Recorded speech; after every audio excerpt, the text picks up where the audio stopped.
Лицата со посебни потреби добија можност да се рекреираат и да вежбаат на справи реквизити на бесплатни часови под стручен надзор во средните училишта на град Скопје Михајло Пупин и Здравко Цветковски. Градот Скопје за прв пат оваа година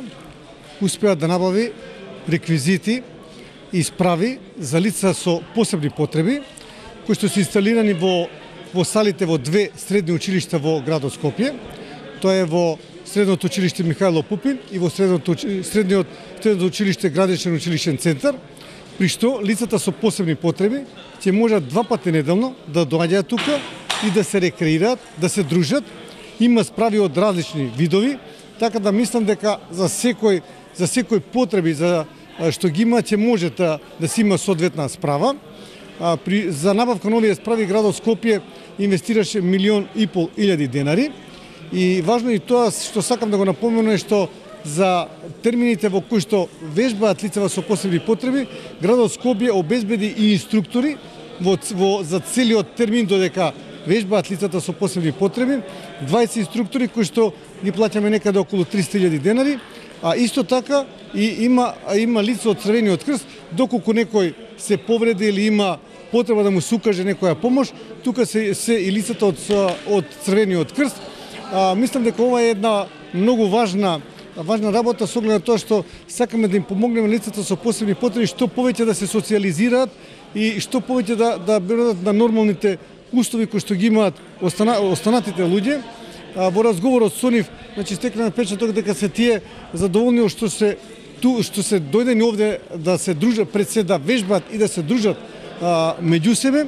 Градот Скопје нема да престане тука. Туку следната година, исто така во буџетот на градот Скопје предвидени се средства за дополнителни справи кои што самите тие ќе ги предложат. Веќе сме во разговори со претседателите на здруженијата на лицата со посебни потреби, инаку тука вежбаат лица кои што имаат оштетен вид, лицата кои што имаат оштетен слух или немаат воопшто вид и слух, лицата кои што имаат болесен инвалидитет, лицата со интелектуална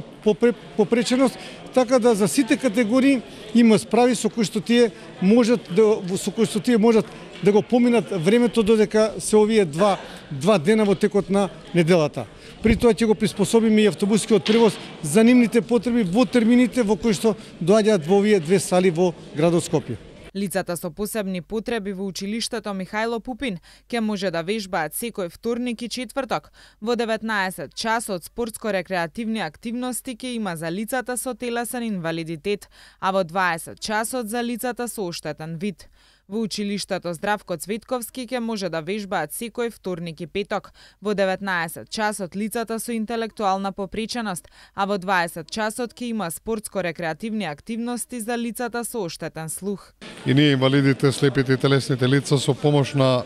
проектот кој што изминатите години го реализираше градот Скопје, имаме можност да дел од своите физички активности ги обавуваме тука, прво и пред се како рекреативци за нашето здравје, второ, оние кои што се помлади, кои што имаат можност, па за некој повисок дострел, условите и самата опрема која што добивме, значи е многу добра и самите услови се одлични.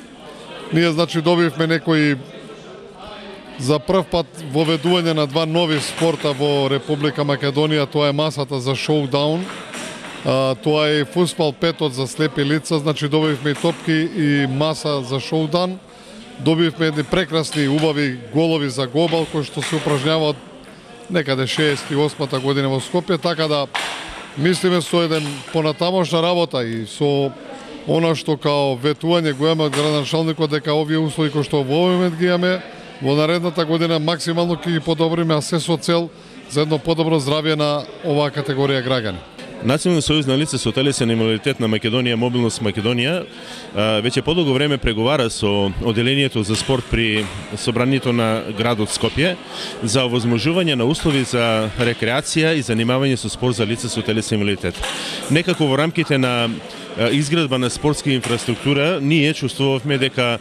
сегментот на обезбедување на услови за рекреација пред се, а потоа и за спортување на лица со телесен инвалидитет нема еднакво место и мерило и затоа се договоривме градот Скопје да инвестира средства за да се набават одредени алатки, справи за вежбање кои ќе бидат адаптирани за лицата со телесен инвалидитет и каде што тие ќе можат пред се заради своето сопствено здравје, но и втората нишка што се вика социјализација излез со 4 зида да ја практикуваат низ целата година. Еве конечно успеавме да го реализираме проектот благодарение на градот Скопје, на градоначалникот и на одделот за спорт. И овдека во Салава сега има 6 справи со кои може да рекреираат лицата со телесен инвалидитет, меѓутоа и пинг-понг маси каде што може да се занимаваат со спорт. Во наредна фаза се очекува да се продолжи со активноста седечка одбојка и кошарка во колички, тоа се екипни спортови кои се на програмата на Параолимписките игри. Искрено се надеваме дека ќе има доволно заинтересирани за да можеме да ги практикуваме и тогаш масовноста ќе биде уште поизразена и поголема. Овој проект го реализира секторот за јавни дејности преку оделението за социјална, детска и здравствена заштита и оделението за спорт и млади, како и Сдруженијето на лица со телесен инвалидитет на Скопје, Мобилност Скопје.